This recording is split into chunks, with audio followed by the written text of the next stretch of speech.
In today's video, we're going to talk about how I made my first $10,000 in profit on Amazon. If you're new here, welcome to the channel. My name is Miles. I'm a full-time seven-figure online arbitrage seller through Amazon FBA, which means I buy products from big retail websites that you probably shopped at, like Walmart.com, Nike.com, those kind of sites. Flip those products on Amazon for a profit, taking advantage of little market inefficiencies, and that's what I talk about here on my channel. Will say, if you haven't already gone ahead and joined our completely free Discord community, it's linked down below. We got over 15,000 Amazon sellers in there. Do some calls here and there. It's a great place to get any questions you have answered and get to network and meet some other sellers as well, which have been very valuable for me over the years. So make sure you go check that out, link down below. So in terms of me making my first 10 grand in profit on Amazon, it takes us back about 2.5 years, but we'll go back about 3.5 years to talk briefly on my story and how I learned about Amazon. So prior to 2018, 2019, I had been selling shoes through apps like Goat and StockX and just flipping shoes from Nike outlets and all different stuff like that. Somehow, through the magic of the YouTube algorithm, I got hit with an Amazon FBA video, eventually found a guy who I'm now friends with, Romer the Romer, who was talking about selling books on Amazon. Eventually dug a little more and learned you could sell all different types of products on Amazon, but didn't take action on it. Fast forward, and I'll make a whole video going over my story, but fast forward to the summer of 2019, I then was working an unpaid internship and had a lot of time, and it was getting a lot harder to sell shoes because for whatever reason, I think it was just getting more saturated. There were some big groups, and with those kind of marketplaces, there's a lot more scarcity because they're not the e-commerce behemoth that Amazon is. So I was working on a paid internship. I knew about Amazon, and my current business was really slowing down shoe-wise and everything. So I was like, all right, let me give Amazon a go. So this is the summer of 2019. So I get started doing some book flipping and really had no idea that getting ungated in other products was even possible. Ungated basically means as a new seller, Amazon restricts a lot of products like toys, beauty, a lot of the big shoe brands, Adidas, Under Armour, Nike, all those from new sellers because there's a lot of issues with inauthentic products for those. So there's a lot of restrictions. I had no idea how to find those. Luckily these days all that information's out there for free. I'm definitely going to make some videos on how to do that. But all that information, which is now out there for free, I had no idea how to do it. I didn't know the right people to ask, if those methods even existed that exist now today, but I didn't know how to get ungated, so I was literally just doing books.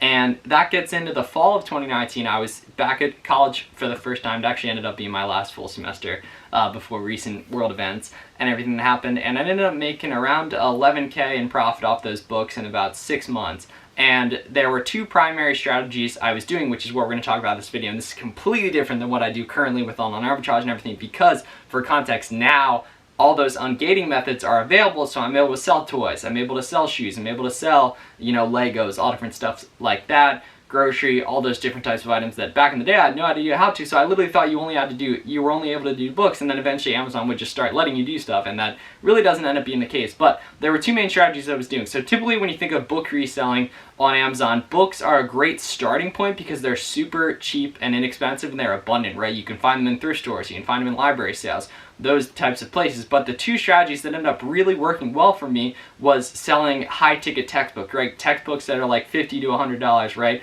College textbooks are insanely expensive, and kids at the end of the semester, which is the big competitive advantage I have, is I was in college at the time and I had time. I didn't have a lot of money, but I had the time. And for a lot of young guys watching this who you might be in college or whatever, you probably have the time to go ahead and try this, and it can be really lucrative. So there were two main strategies that were working really well for me, which was one, textbook buybacks, and two, taking textbooks on consignment.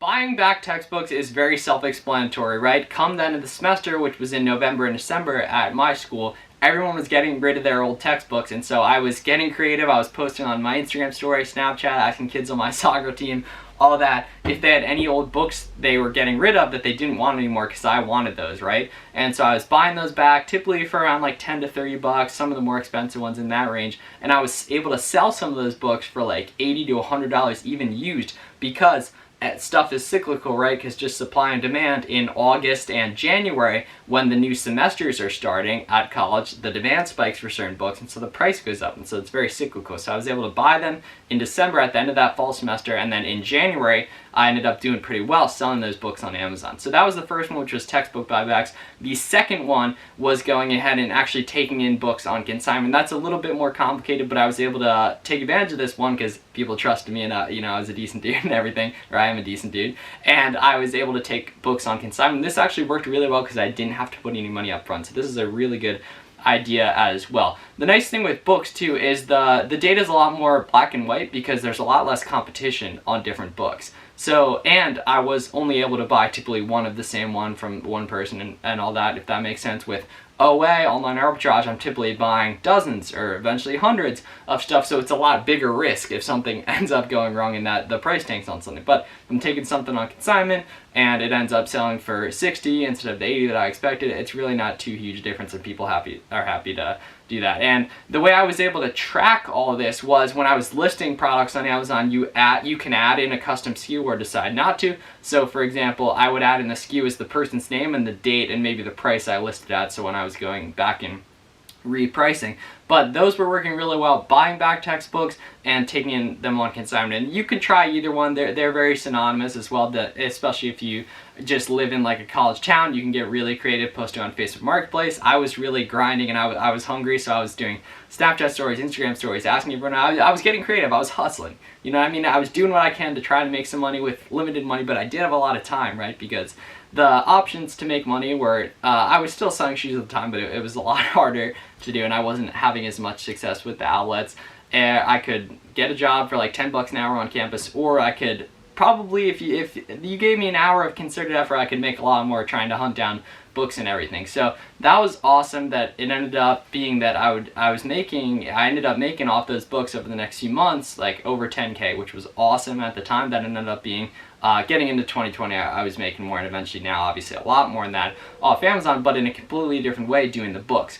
If you want to do books, there's a few different tools you want to use. One, you obviously just want to get educated on selling on Amazon in general. The main one is Scout IQ. That's Scout IQ. It's linked in the description. Basically what Scout IQ is, you scan a book and it'll immediately tell you the market on it. And the nice thing is there's triggers within Scout IQ, so you can scan the barcode on the book and it'll immediately tell you what it sells for and what you'll get after Amazon's cut. And there's preset triggers within Scout IQ that'll tell you whether a book is good or not based on their criteria that you can eventually go and edit as you get better. But it's pretty cool that you can scan it and it'll literally just ding green or ding red if it doesn't meet the criteria based on the demand and everything. But I'm not going to get too deep into the woods on that. Just a quick story on how I was able to go ahead and make my first 10K on Amazon. It's obviously much different than what I do now, and I make a lot more than 10K each and every single month on Amazon, but it was literally net profit at the time, and in college that was awesome money. I really appreciate the lessons I learned from that too. Ended up annoying some people asking for their books, but also made money off the people that I was able to do consignment with and everything. And the nice thing too is, alright, I had limited space obviously in college, but I was selling through FBA, so I was taking all the books in, I was, tracking who's, the buy cost and everything, and then I was sending them into Amazon, and as they would sell, I would be able to see in my seller app the SKUs at the end of every month. I would download the sales report and go through, and you can see whose name was on each book that you were doing on consignment. And I think this is just a really creative and good way, if you are a hustler the way I was, getting into this stuff. Books are a great option. If you're in college, living in a college town, just college age and everything, it's also another competitive advantage just because it's a lot easier and it's much better, I think, to sell a book to your friend instead of just to the bookstore or whatever.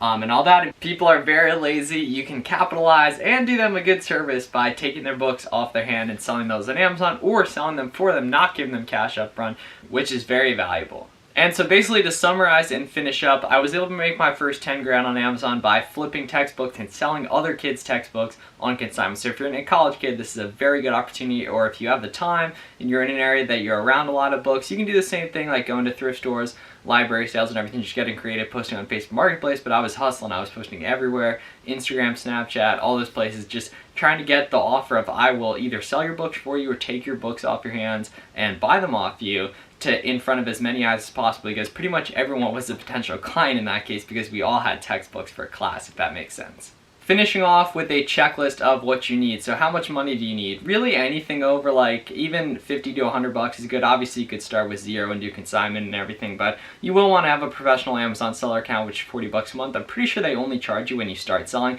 So theoretically you could go and just doing consignment and everything, but I recommend having some skin in the game and actually purchasing some on your own as well. Scout IQ is in the range of 15 bucks a month, and you can get started with a free trial, so you could test out this method and everything. But I promise you, if you go ahead and get a free trial of Scout IQ and you go like find some textbooks, even just ask any friends you have, or even just old books in your house. Some of them are going to be worth money on Amazon and everything. You want to spend some time getting used to reading sales rank and everything, which you can do just free with YouTube and everything. Get creative, and I would just print out labels. I didn't have any fancy label printers or anything. I would just print them out of the library. It was cents per page, which was helpful. I give them a special label paper and everything. You can find recycled boxes, old shipping boxes from stuff you buy and everything, and that's a creative way to bootstrap that. But really, if you don't have a lot of money but you have time, this is a great way to get started and really give you the baseline knowledge and capital to go ahead and then try retail arbitrage, online arbitrage, these other things that are a little bit more capital intensive. But you can get started really low risk with books and pretty much no downside,